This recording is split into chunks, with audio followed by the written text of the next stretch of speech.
The next hypothesis test we're going to look at is a one sample t-test. So suppose we don't know the standard deviation in the population. So you're going to use the t-test a lot more than the z-test, because if you don't know the population parameter, the mean of the population, you probably don't know the standard deviation in the population either. So the one sample t-test is just like the one sample z-test in terms of our null and alternative hypothesis. So we can have a two-tailed test where our null is that mu is equal to some number, so mu is equal to 15, or we can have a one-tailed test, in which case the null hypothesis can be greater than or equal to some number or less than or equal to some number. The alternative hypothesis is always the opposite. It's whatever the null hypothesis is not. Remember, the null hypothesis always contains the equals, and the alternative hypothesis is what the researcher really cares about. So we're going to work through the same process with the steps to our hypothesis test. So we'll need to pick a null and alternative hypothesis. We'll need to choose a level of significance. We'll need to state what the test statistic is. Here the test statistic is t equals x bar minus mu divided by s over the square root of n. Remember, we're using the t distribution because we don't know the population standard deviation, so the formula has an s instead of a sigma. When it comes to t distributions, we're assuming that we have a random sample. We're assuming the population has underlying normality to it, and we can verify that with a QQ plot. We're also assuming the variance or standard deviation of the population is not known. Now, we can create confidence intervals like we had talked about previously. If you have a two-sided test, then it's the full confidence interval we looked at previously. We can also have one-tailed confidence intervals to go with our hypothesis test. All right, let's look at a data set. So students desiring to enter graduate school at Baylor are required to have a graduate record examination, a GRE score, with their applications. The verbal scores for a random sample of 20 applications received this year are the following. Baylor University believes that this year's students applying for graduate school are not as good at grammar and reading than in previous years. Last year's verbal scores averaged 400. So step one is to state the null and the alternative. We always start with the alternative because that's what the researchers care about. And in this case, the researchers think that the average for this year is less than 400, not as much as that previous year, which means the null hypothesis is that mu is greater than or equal to 400. Now we need to choose a level of significance. So what is alpha here? We can go with an alpha of 0.05. That is equivalent to that 95% confidence.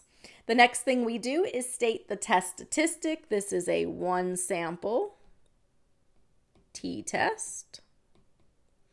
And of course, we have that formula, t equals x bar minus mu divided by s over the square root of n. Then we outline the assumptions. What are the assumptions? We would write those out. Random sample, normality, and that we do not know the standard deviation of the population. The next thing we do is create a decision rule. And in this case, what we're looking at is the average less than 400. So we are doing a lower tailed test. We will find t that is based on alpha. We don't divide alpha by 2 because it's not two-tailed, which means that this whole area over here is 0.05, 0.95 is to the rest. And alpha not only depends, or t not only depends on alpha, but also depends on the degrees of freedom. And recall that the degrees of freedom is n minus 1. Our sample size here is 20, so our degrees of freedom here are 19. All right, let's state what the decision will be. So we will reject the null hypothesis if our test statistic is over here, right? Is less than the critical value, than this one that we find here. Alternatively, if the p-value is less than alpha, So p-values always go in the direction of the test. So if the test statistic is here, the p-value is everything to the left. And so we will always reject the null hypothesis if the p-value is less than alpha. So notice if I just scroll back to the previous one, it was also reject if the p-value was less than alpha, even though the test went the other direction. And that way, kind of keep life simple. We just always reject if the p-value is less than alpha.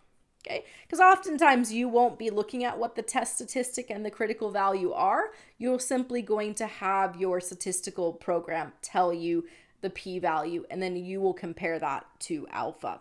All right, so let's look at how we would build one of these, and let's start in Excel. All right, so let's go into Excel, and we are going into our GRE scores here. So we need our critical value, and we need our test statistic.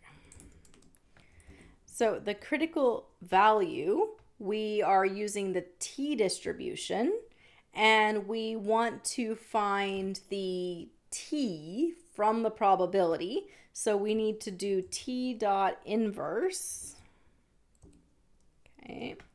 And when you do t dot inverse, it is going to give you all the probabilities to the left. And in this case, if we go back to what it is we were doing here, we are doing a left-tailed test. So the information we would put in here is we want the t that goes with the percentage to the left being 0.05. So let's go back in here and let's type in 0.05. And then the other piece we need is the degrees of freedom. Again, n minus 1. So we're going to do 20 minus 1 and we get 19. So our critical value is negative. And it should be negative because the center of the distribution is 0. So things on the left should be negative. All right, now we need our test statistic. Our test statistic is x bar minus mu divided by s over the square root of n. So what we need here is we need to know our sample standard deviation and our average for the sample. So if you have the analysis tool pack built in, you can use the descriptive statistics to summarize the information for you. You highlight the data, you tell it, give me summary statistics, tell it okay. And we can see here that we have our standard deviation and we have our mean. If you don't have that tool pack installed, so let me just go back to the other page. Alternatively, you can do equals average and find the average for the sample. That's going to give us x bar. And we can find the standard deviation for the sample. Remember, the formula for standard deviation is different between the sample and the population. So this is S, this is x bar.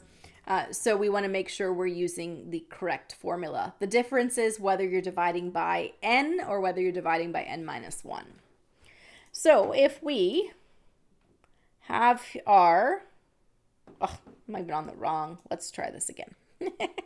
Let's go to the right page. Let's go to the GRE page and let's do the mean of this actual data.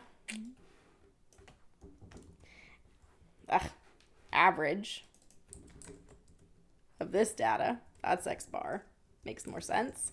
And then S equals standard deviation of the sample. Highlight our data here. Okay. And we have our 17.69. As opposed to here with our, if we're doing our descriptive statistics, we would just pull this mean and we'd pull this standard deviation, which, see if I can make it bigger so you can see it.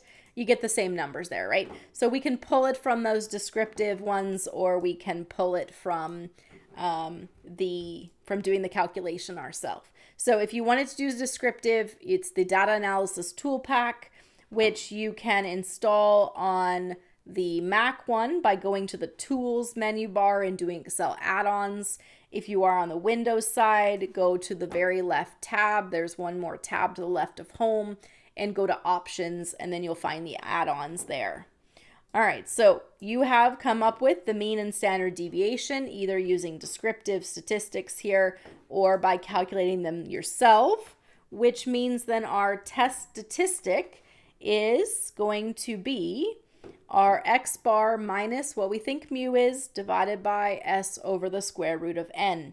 So let's take this one piece at a time, and let's find the square root of n, and then we're going to do the standard deviation divided by the square root of n, and then our test statistic is going to have the top part be our x bar minus what we think the population is, which was 400, and so our test statistic is going to be x bar minus mu, that was this part, divided by s over the square root of n. Okay. So in this particular case here, we have that the average in our sample is actually 401, not 400. So that means that when we end up with our test statistic, we're actually ending up with a test statistic that is positive, a 0.26. And so on our graph, remember this is t equals 0, 0.26 would be here. So if we go back to our rule, reject the null hypothesis if the test statistic is less than the critical value. Well, is 0.26 less than our negative 1.73? It is not. And so we fail to reject the null hypothesis, which means that the verbal scores for this year's students could be equal to or greater than 400. We don't accept the null hypothesis because it is possible that this sample isn't representative of the greater population, and so the information we have here doesn't do an adequate job there, and so we're not getting the right information. Maybe the sample size is too small, or maybe it really is true that the average is equal to or greater than 400. But because there are other issues, we can't just fully accept the null hypothesis. We just know that we fail to reject it. So in this case, it is possible that the average score is greater than or equal to 400. Okay, so we just did that in Excel, and we had to do that by hand with our one sample. We came up with a critical value. We came up with a test statistic. The key here is that your test statistic comes from t.inv to get that critical value. Otherwise, you're looking it up on a t distribution chart. All right, so let us look at how to do this instead in Python. Okay. So to access the Python, let's just go back. To get to the Python workbooks, go to drstephpowers.github.io/BIA. This is where you will find all of the Python workbooks that are related to my videos and related to my business intelligence and data analytics handbook. And today we are working through the supplemental material section that you find here. And we're going to the one called hypothesis tests. Now this is actually the same workbook that we were doing with confidence intervals. And in order to access this particular workbook, you will click here where it says open in Colab. When you do that, it'll open up in your Google Drive. You will need to make sure that you are logged into your Google Drive and that you save a copy in your drive so that you are able to edit and run the code. Now, I'm just going to go back here. You will also need the two data sets called Statistics and Statistics 2.